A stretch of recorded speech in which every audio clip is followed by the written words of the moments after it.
जय श्री कृष्णा दोस्तों। बहुत समय पहले की बात है। एक नगर में मैं रहती थी। मेरा नाम रूपा है। हम दोनों बहनें थीं और मेरी बड़ी बहन पारो की शादी के वक्त मैं सिर्फ 15 साल की थी। हम दोनों बहनों में उम्र का बहुत ज़्यादा फ़र्क था। मेरी वह इकलौती बहन थी, इसलिए उसकी शादी के वक्त मेरा रो रो कर बुरा हाल हो गया था। मेरे जीजा जी कैलाश ने मुझे रुखसती के बाद प्यार से अपने पास बैठाया और मेरे हाथ पकड़कर कहने लगे, रूपा, रोने की क्या बात है, साली तो आधी घरवाली होती है, तो तुम्हारा जब दिल चाहे हमारे घर चली आना। उनकी यह बात सुनकर मैं खुश हो गई। दीदी शादी करके दूसरे शहर गई थी। कैलाश जी की कहने लगे, जब भी तुम अपनी बहन के पास आओगी मैं खुद तुम्हें अपना शहर घुमाऊंगा।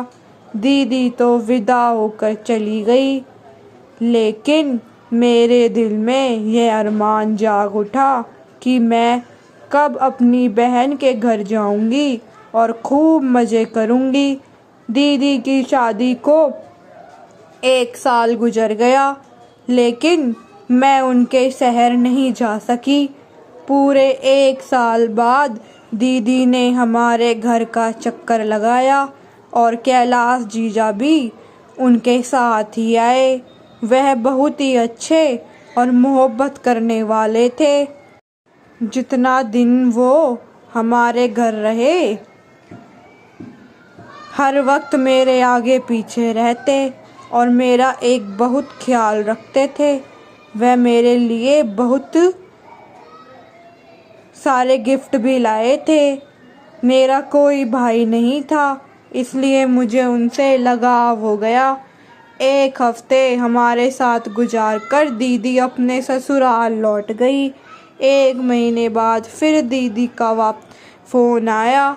उन्होंने बताया कि वो प्रेग्नेंट हो गई हैं और ये खबर सुनकर मैं और मम्मी पापा बहुत खुश हुए। बहुत दिन के बाद हमारे घर में ऐसी कोई खुशी की खबर आई थी, लेकिन दीदी बहुत ज़्यादा परेशान थी और वो मम्मी से कह रही थी कि वो अकेले दूसरे शहर में इस हालत में नहीं रह सकती, क्योंकि उन्हें बहुत ज़्यादा उल्टी हो रही है और डॉक्टर ने उन्हें आराम को कहा है। यह सुनकर मम्मी भी बहुत ज़्यादा परेशान हो गई और मेरी बड़ी बहन तो मम्मी की जान बसती थी। मम्मी ने उसे हमारे घर आकर रहने को कहा, तो वो कहने लगी कि कैलाश उसे छोड़ने को तैयार नहीं है। अगर दीदी यहाँ आ जाती है तो कैलाश जीजा और उनके पापा को बहुत परेशानी होती है।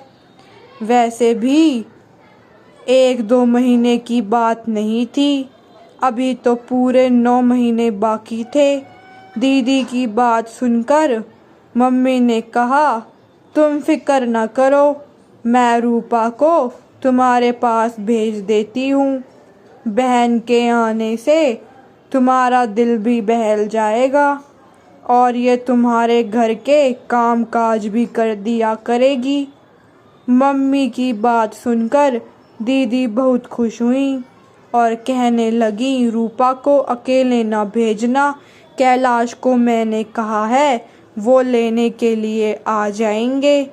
मैं तो कब से इस मौके की तलाश में थी और ना जाने कितनी बार दुआ मांग चुकी थी, इसलिए फ़ौरन ही खुशी खुशी अपना सामान बांध लिया। मौसी बनने की खुशी तो अलग ही होती है।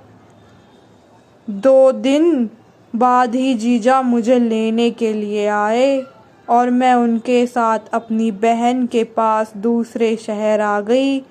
दीदी की ससुराल में सिर्फ एक ससुर और कैलाश भाई थे, इसलिए मुझे यहाँ रहने में कोई परेशानी नहीं होने वाली थी। दीदी के ससुराल में सास ननद का कोई झंझट नहीं था। दीदी मुझे देखकर बहुत खुश हुई और उनसे पहले ही मेरी पसंद का उन्होंने खाना बना लिया था। मुझे रहने के लिए अपने सामने वाला कमरा भी दे दिया था। दीदी के ससुर को नमस्ते करने के लिए मैं उनके कमरे में गई तो उनका रवैया कुछ अजीब ही था। वो बिस्तर पर पड़े एक बीमार आदमी थे। मुझे देखकर अजीब अजीब बातें करने लगे। उनकी बातें मेरी समझ से बाहर थीं। दीदी मेरा हाथ पकड़कर मुझे कमरे से बाहर ले आई और कहने लगी कि उनके ससुर बहुत सालों से बीमार हैं, इसलिए अक्सर उल्टी सीधी बातें करते हैं। आगे उनके कमरे में जाने की ज़रूरत नहीं है। दीदी के ससुर उनकी शादी में भी नहीं आए हुए थे। कैलाश का रिश्ता पापा के किसी दोस्त ने दीदी से करवाया था। मेरी उनकी ससुर से पहली मुलाकात थी और सच तो यह था कि मैं उनके ससुर से मिलकर बहुत डर गई थी। मुझे दीदी के घर आए 2 दिन हो गए थे। मैं दोबारा उनके ससुर के कमरे में नहीं गई थी। कैलाश भाई मेरा बहुत ख्याल रखते थे और दीदी की तबीयत ठीक न होने की वजह से वो ज़्यादातर बिस्तर पर लेटी रहती थी। सारा घर मैंने संभाल लिया था, लेकिन फिर एक दिन कुछ ऐसा हुआ कि मेरे रोंगटे खड़े हो गए। रात के खाने के बाद किचन साफ करके मैं अपने कमरे में आई तो मैंने सोचा कि नहा धोकर सोती हूँ। गर्मी बहुत ज़्यादा थी और मैं पसीना पसीना हो गई थी। मैं नहाने के लिए अपने कमरे के वॉशरूम में गई तो कुछ देर में मुझे ऐसा महसूस हुआ जैसे कोई मुझे देख रहा हो। शुरू में मुझे लगा कि मेरा वहम है, लेकिन अचानक मेरी नज़र रोशनदान पर पड़ी तो मेरे होश उड़ गए। वहाँ कोई साया सा मुझे नज़र आया और मुझे यकीन हो गया कि कोई छुप कर मुझे देख रहा था। यह बात मेरे होश उड़ा देने के लिए काफ़ी थी। मैंने जल्दी से अपने कपड़े पहने और भागती हुई कमरे से बाहर निकली। दीदी के कमरे में पहुंची तो वहाँ दीदी और जीजा आराम से एक साथ बिस्तर पर लेटे थे। मैं अपनी जल्दबाजी में कमरे का दरवाज़ा लगाना भी भूल गई और अब उन दोनों को एक साथ देखकर मुझे शर्मिंदगी का एहसास हो रहा था। जीजा उठकर बैठ गए, कहने लगे, अंदर आ जाओ रूपा, दरवाजे पे क्यों रुक गई हो? मुझे समझ में नहीं आया कि मुझे क्या करना चाहिए। मैं उन्हें कैसे बताती कि रोशनदान पर मुझे किसी का साया महसूस हुआ है। मैंने यूं ही बात बना दी कि मैं दीदी से दूध का पूछने के लिए आई थी। दीदी कहने लगी, तुम जाकर आराम करो, अब बाकी काम जो भी होंगे मैं कैलाश से कह दूंगी।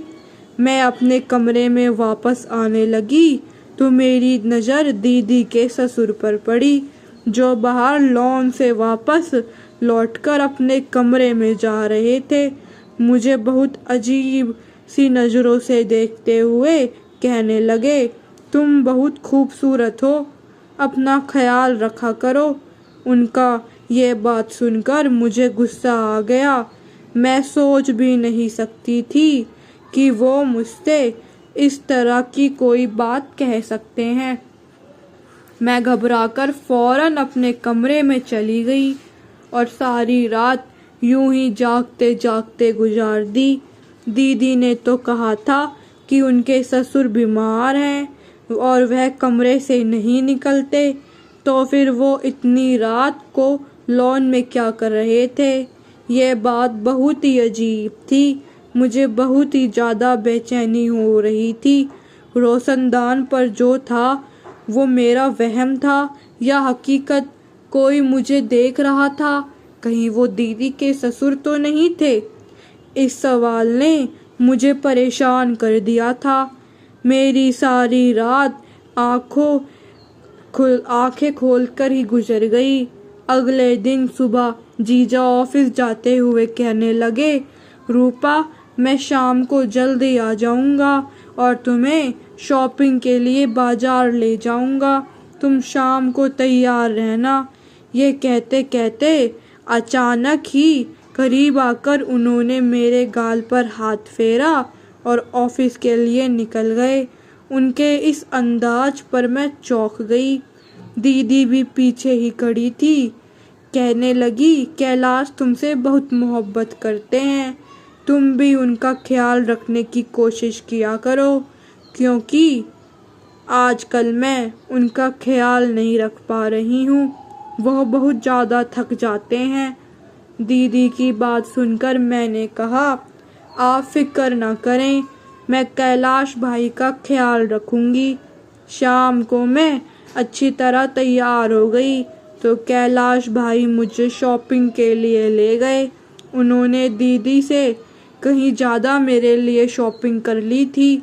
मैं बहुत खुश थी, लेकिन मुझे क्या मालूम था कि ये खुशी बस कुछ दिनों की ही है।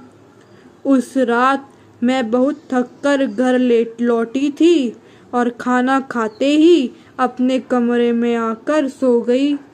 आधी रात को अचानक ही लाइट चली गई और गर्मी के एहसास से मेरी आँख खुली तो मुझे ऐसा महसूस हुआ जैसे मेरे बिस्तर पर कोई मौजूद हो। कमरे में अंधेरा, मुझे कुछ दिखाई नहीं दे रहा था। फिर अचानक ही कोई मेरे करीब आना शुरू कर दिया। मेरा दम घुटने लगा था। मैं चीख भी नहीं सकती थी। लेकिन जब मुझे महसूस हुआ कि मेरे साथ कुछ बहुत गलत होने वाला है, तो मैंने अपनी पूरी जान लगाकर जोर से धक्का दिया। उसे शायद मुझसे इस धक्के की उम्मीद नहीं थी। वो एकदम ही पीछे हटा तो मैं भागकर कमरे से निकल गई। मुझे अब तक कुछ दिखाई नहीं दे रहा था। अंधेरा बहुत ज़्यादा था, लेकिन मैं दीवार के सहारे दीदी के कमरे में पहुंची। वहां जाकर मैंने दीदी को आवाज़ दी तो वो कहने लगी, रूपा, तुम परेशान ना हो, कैलाश अभी अभी लाइट देखने के लिए गए हैं। अक्सर हमारे घर की लाइट कट जाती है, कैलाश जल्दी ठीक कर देंगे। दीदी ने अपने मोबाइल फ़ोन का टॉर्च जला दिया। मेरे पास तो मोबाइल भी नहीं था। मैं दीदी के पास ही बैठकर रोने लगी। थोड़ी देर बाद लाइन आ गई। वो कहने लगी, तुम भी बहुत पागल हो, जरा से अंधेरे से घबरा गई हो, मेरा ख्याल कैसे रखोगी? दीदी की बात सुनकर मैंने कहा, ऐसी बात नहीं है, मेरे कमरे में कोई मौजूद था, इसलिए मैं डर गई थी। मेरी बात सुनकर वो जोर से हंसने लगी। कैलाश मेरे साथ मेरे कमरे में थे और मेरे ससुर तो कमरे से निकलते ही नहीं। अंधेरे की वजह से तुम डर गई हो और कोई बात नहीं है। मुझे समझ नहीं आया कि मैं दीदी को किस तरह से यकीन दिलाऊं कि मेरे कमरे में कोई मौजूद था, लेकिन वो कौन हो सकता था, ये बात मुझे समझ नहीं आई। अगर कैलाश भाई दीदी के साथ थे तो फिर मेरे साथ कमरे में कौन था? पहले रोशनदान पर पड़ने वाला नज़र और अब कमरे में किसी की मौजूदगी का एहसास। मैं पूरा डर चुकी थी। मेरे दिमाग में रह रहकर दीदी के ससुर का ख्याल आ रहा था। लाइट ठीक करके कैलाश भाई कमरे में आए तो मुझे देखकर कहने लगे, देखा पारो, मैंने तुम्हें पहले ही कहा था कि अंधेरे से घबरा जाएगी। रूपा, तुम इसके पास चली जाओ। दीदी जीजा से कहने लगी।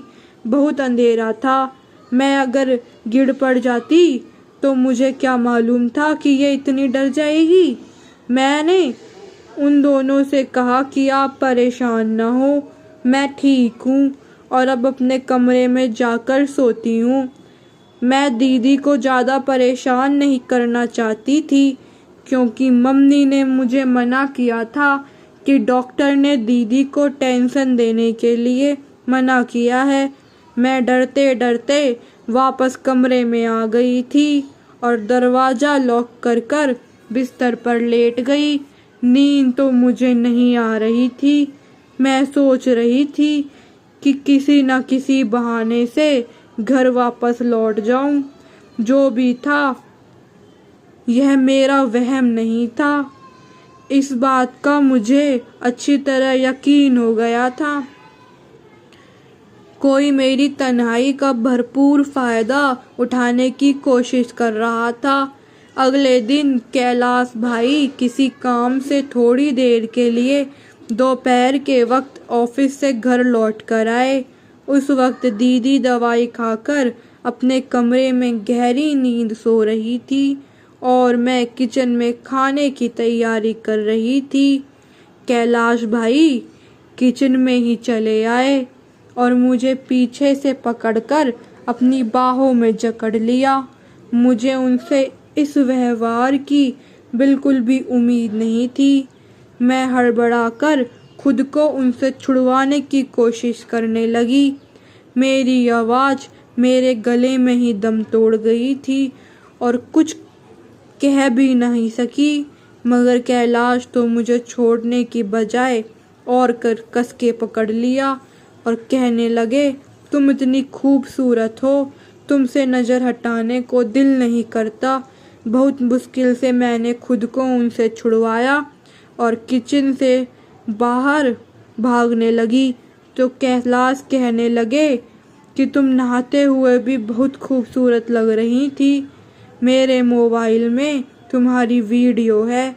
जीजा के यह शब्द से मेरी सांस रुक गई थी। मैं सोच भी नहीं सकती थी वो इस कदर घटिया इंसान होंगे। मैंने रोते हुए जीजा की तरफ देखा तो वो कहने लगे, मैं बस तो प्यार मोहब्बत की बात करना चाहता हूँ। जैसे ही जीजा ने मेरी तरफ कदम बढ़ाया, मैं भागते हुए अपने कमरे में चली गई और खुद को लॉक कर लिया। मैं डर से काँप रही थी। मैंने जीजा का जो रूप देखा था उसे पहले कभी नहीं देखा था। मैं तो उन्हें भाई की तरह समझती थी, लेकिन वो तो मेरी इज्जत के दुश्मन निकले। पता नहीं कैसे कब उनकी नज़र मुझ पर थी और मैंने गौर भी नहीं किया था। कैलाश भाई कुछ वक्त के लिए ऑफिस से घर आए थे, इसलिए वो वापस चले गए थे और मैंने सोच लिया था अब मैं एक पल भी यहाँ नहीं रुकने वाली। शाम के वक्त जब दीदी अपने कमरे से उठकर मेरे पास आई तो उस वक्त तक मेरी आंखों रो रो कर सूख चुकी थी। वो परेशानी से पूछने लगी कि क्या हुआ है, किस बात से तुम इतना रो रही हो। मैंने दीदी से सच छुपाया, क्योंकि उनकी हालत ऐसी नहीं थी कि मैं जीजा के बारे में इतनी बड़ी बात बताऊं। मैंने रोते हुए कह दिया कि मुझे मम्मी पापा की बहुत याद आ रही है और मैं घर वापस जाना चाहती हूँ। मेरी बात सुनकर दीदी ने मुझे गले से लगा लिया और कहने लगी, इतनी जरा सी बात पर तुमने रो रो कर आंखें सुजा ली। तुम फिक्र न करो, शाम में ही मैं कैलाश के साथ तुम्हें वापस भेज देती हूँ। जीजा के साथ एक शहर से दूसरे शहर का सफ़र सोचकर मेरे रोंगटे खड़े हो गए। मैंने दीदी से कहा कि पापा मुझे लेने के लिए आएंगे, मैं पापा के साथ जाऊंगी। दीदी कहने लगी, ठीक है, अच्छी बात है, इस तरह मैं भी पापा से मुलाकात कर लूँगी। दीदी की बात सुनकर मैं खुश हो गई और दीदी जैसे ही मेरे पास से उठकर अपने कमरे में गई तो उनकी जोरदार चीख की आवाज़ आई। मैं फ़ौरन दीदी के कमरे की तरफ भागी तो यह देखकर मेरे होश उड़ गए कि दीदी बिस्तर के पास गिरी हुई थी और अपना पेट पकड़कर जोर जोर से चीख रही थी। मैंने दीदी को उठाकर बिस्तर पर लेटाया और बहुत देर तक उनके पास बैठी रही। उनकी हालत मुझे बिल्कुल भी ठीक नहीं लग रही थी। मैंने दीदी से कहा कि डॉक्टर के पास चलते हैं, लेकिन उन्होंने साफ मना कर दिया और मेरा हाथ पकड़कर कहने लगी, रूपा तुम मुझे छोड़कर ना जाओ, मैं इस हालत में अकेली नहीं रह सकती। आज तो तुम थी जिसने आकर मुझे उठाया और मेरा ख्याल किया, लेकिन तुम्हारे जाने के बाद अगर ऐसा कुछ हुआ तो मैं और मेरा बच्चा ऐसे ही मर जाएंगे।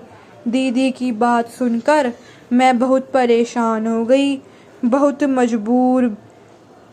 मजबूरी में थी। मैं कुछ दिन रुकने का फ़ैसला कर लिया और दीदी से कहा कि आप बिल्कुल फ़िक्र ना करें, मैं आपके साथ ही हूँ। मेरी बात सुनकर दीदी बहुत खुश हुई थी और मुझे गले से लगा लिया। जीजा भी वापस आ गए थे। दीदी ने उन्हें भी बताया कि गिरने की वजह से मेरी तबीयत बहुत ख़राब हो गई थी। यह सुनकर कैलाश भाई भी परेशान हो गए और मुझे कहने लगे कि अपनी दीदी के लिए जूस बना कर ले आओ। मैं किचन में जाकर सेब का जूस बना रही थी कि एक बार फिर कैलाश भाई किचन में आ गए और मेरे साथ ज़बरदस्ती करने लगे। मैंने कैलाश भाई को धक्का दिया और गुस्से से कहा कि आपको शर्म नहीं आती? आपकी पत्नी की हालत इतनी ख़राब है और आप अपनी साली के साथ ऐसी हरकतें कर रहे हैं। जीजा को मेरी बात का कोई असर ना हुआ और वो मेरे साथ ज़ोर ज़बरदस्ती करने लगे। मैं ज़ोर ज़ोर से चीखने लगी थी। मेरी आवाज़ पर दीदी आ गई। मैं इस कदर घबराई हुई थी कि दीदी की तबीयत सोचे बिना मैंने उन्हें जीजा का सारा सच बता दिया। दीदी ने एक नज़र मुझ पर डाली और दूसरी नज़र जीजा पर और उनसे कहने लगी कि तुम कैसे मर्द हो जो 15 साल की लड़की को काबू नहीं कर सकते। इसने पिछले एक हफ्ते से ही तुम्हें अकेले नचाया हुआ है और तुम अभी तक कुछ नहीं कर पाए। दीदी की बात सुनकर मेरे कदमों तले ज़मीन निकल गई थी।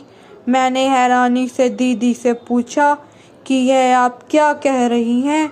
दीदी के चेहरे पर एक अजीब सी मुस्कुराहट आई और वो मेरा हाथ पकड़कर मुझे अपने साथ अपने कमरे में ले गई। मैं हैरत से दीदी को देख रही थी।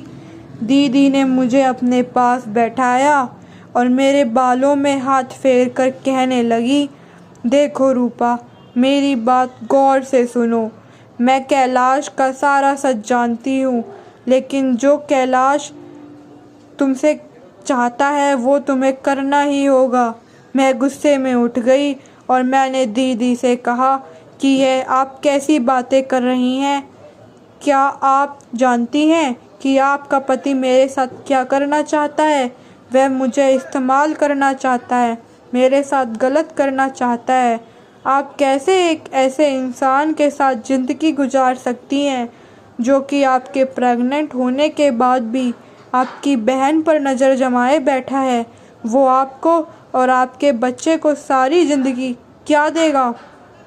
मेरी बात सुनकर दीदी कहने लगी, तुम्हें कैलाश के साथ वो सब कुछ करना ही होगा जो वो तुमसे चाहता है, वरना वो कभी बाप नहीं बन सकेगा। दीदी की बात सुनकर मैंने कहा, आप कैसी बातें कर रही हैं? आप पेट से हैं और जीजा बाप बनने वाले हैं। मेरी बात सुनकर दीदी ज़ोर से हंसी और कहने लगी, ना ही मैं गर्भवती हूँ और ना ही कभी माँ बन सकती हूँ। मुझे कुछ ऐसी बीमारी है जिसकी वजह से मैं कभी माँ नहीं बन सकती, इसलिए मैंने तुम्हें यहाँ बुलवाया था ताकि तुम यहाँ आकर मुझे और कैलाश को बच्चा दे सको। कैलाश किसी और का बच्चा गोद नहीं लेना चाहते थे, उन्हें अपना बच्चा चाहिए था और इसके लिए मेरे पास इससे ज़्यादा आसान रास्ता नहीं था। मैं किसी औरत को अपना सौतन बनाकर नहीं लाना चाहती थी, इसलिए मैंने फैसला किया कि मैं इस काम के लिए तुम्हें कुर्बान कर दूंगी। वैसे भी तुम मेरी सगी बहन नहीं हो। मैं कैलाश से बहुत मोहब्बत करती हूँ और उसे किसी कीमत पर छोड़ना नहीं चाहती, इसलिए मैं चाहती हूँ कि तुम गर्भवती हो जाओ और मेरी और कैलाश की ज़िंदगी में एक बच्चे की कमी पूरी कर दो। मैं तो अब तक जीजा को अपना दुश्मन समझ रही थी, लेकिन मेरी बहन भी इस गंदे खेल में बराबर की हिस्सेदार थी। अपना घर बचाने की खातिर मेरी बहन ने मेरी ज़िंदगी को दांव पर लगा दिया था। मैंने अपनी बहन के आगे हाथ जोड़ दिए और उससे कहा मुझे घर वापस भेज दें, लेकिन मेरी बहन ने मेरी एक ना मानी और रात के अंधेरे में मुझे अपने पति के बिस्तर पर भेज दिया।